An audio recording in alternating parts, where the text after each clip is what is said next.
Olá, queridos, bem-vindos então a mais uma aula do nosso maravilhoso mundo do direito penal e dando então continuidade aos nossos estudos sobre concurso de pessoas, estudaremos hoje sobre a modalidade de autoria. Então vamos lá? Como vimos na aula passada, o Código Penal adotou a teoria restritiva, que diferencia autor e partícipe, certo? Autor, para a teoria restritiva, é aquele que pratica então a conduta descrita no tipo penal. Dentro da autoria, nós temos os coautores. O que são coautores? É quando duas ou mais pessoas conjuntamente realizam a conduta descrita no tipo penal. Ou seja, aqui todas as pessoas que agem dentro do crime, que concorrem para o crime, são o quê? São autores. Todas elas realizam conjuntamente a conduta descrita no tipo penal.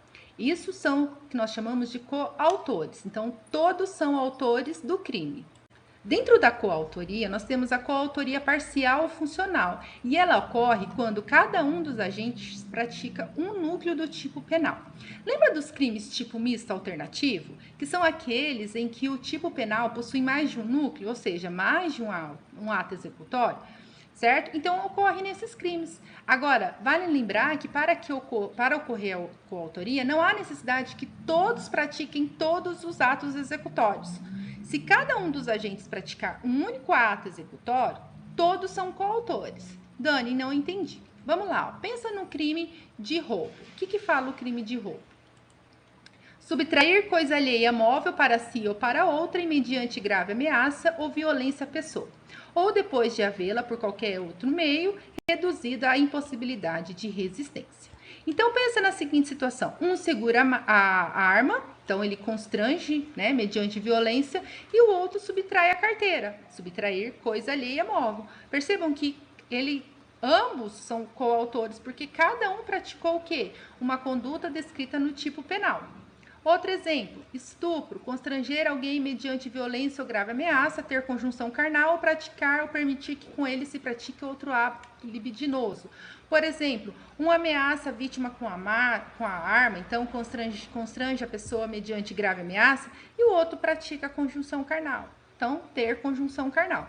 Percebam que aqui são vários atos executórios, são vários tipos penais, né? Tipo misto alternativo, então ele tem vários núcleos.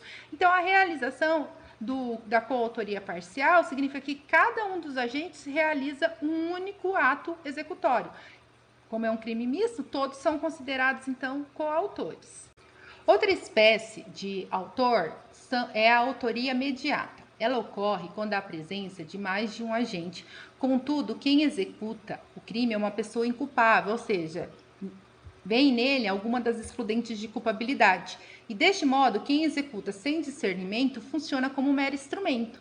Lembra de quando estudamos os requisitos do concurso de agentes? Dois deles, a pluralidade de agentes e condutas culpáveis, e o liame subjetivo, acabam não sendo preenchidos neste caso, porque um dos agentes não é culpável, ou ele é inimputável, ou ele está em erro, certo? É nessas situações. E, consequentemente, ele não pode aderir à conduta por falta de culpabilidade.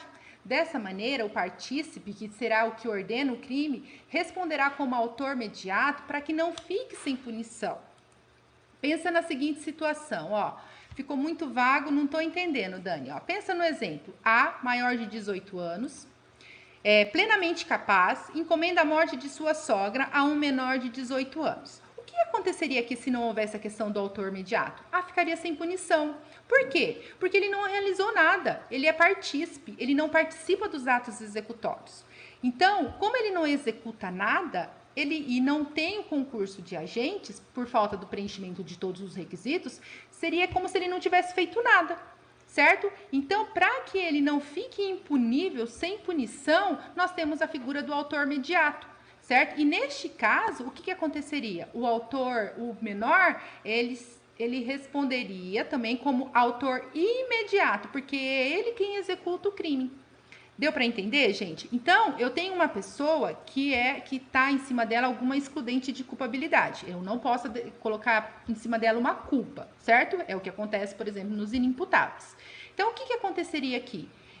Eu não tenho, então, o preenchimento de todos os requisitos. E por causa disso, não há concurso de agentes. Então, o autor mediato ficaria sem punição. Porque ele não faz nada no crime. Pensa nisso, ele não executa nada, ele não faz nada. Ele só vai lá e encomenda a morte, que nem o nosso exemplo. Certo? Então ele cogitou e falou, conversou ali, esterilizou como atos preparatórios. E a gente sabe que os atos preparatórios só são puníveis se forem considerados crimes autônomos, certo?